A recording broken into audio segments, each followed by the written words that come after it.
Hello mga super loves, mga sisilabs, mga lodi ko. Papakita ko po sa inyo kung ano po ang aking isa sa mga sikreto ko kung bakit po flawless ang aking balat. Ito guys. Meron pong new formula po ngayon ang Navarro Bleach at sobrang nagustuhan ko siya guys. It's so easy lang po to apply. It's so easy lang po siya para itimpla. Ayan, ganito lang guys.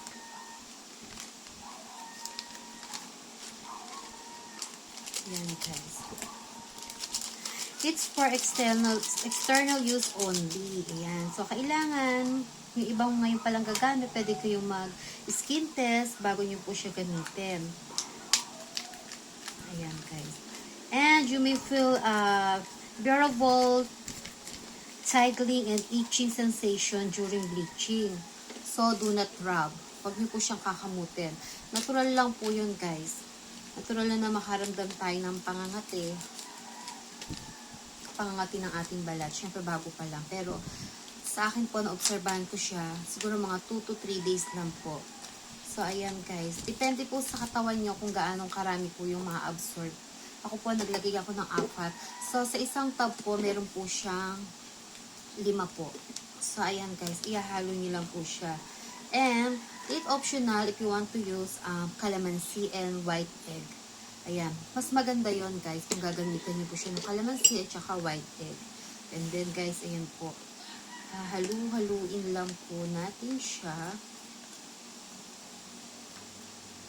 Ginagawa ko guys, pagkatimpla ko sa kanya, hindi ko siya agad ginagamit. I leave for 20 to 30 minutes. Siyempre, diba? Para ma-absorb muna yung chemicals niya. So, ayun lang guys. Halo ka lang ng halo. Then, pag okay na siya guys. So, ayan guys.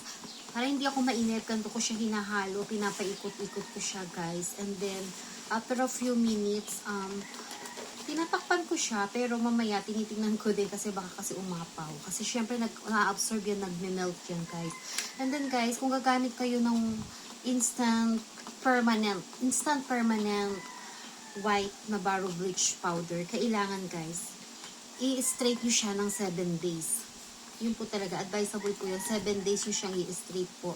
Then after nun, pwede na po kayo mag thrice a week, twice a week, hanggang once a week, and then hanggang sa mga once a month na po kayo. Depende na kayo. Ay, huwag kayong mag-alala guys.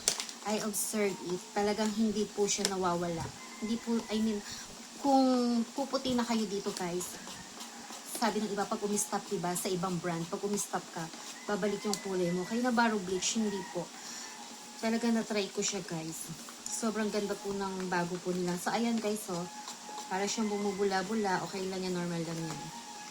And then, iwan ko lang siya ng bahagya, tas mamaya guys, magne-melt na po yan. So, ayan guys ha, iyan ang isa sa mga sekreto ko. Nakaka-pinky siya ng balat, promise. And, pwede rin po siyang gamitin sa face. Kaya lang syempre, sensitive ang ating face. Iba kasi yung skin natin sa face at sa body natin. So, pag sa body po, pwede na siya ng 30 minutes. Ang kagandahan guys, ang bilis niyang ma-absorb, ang bilis niyang matuyo.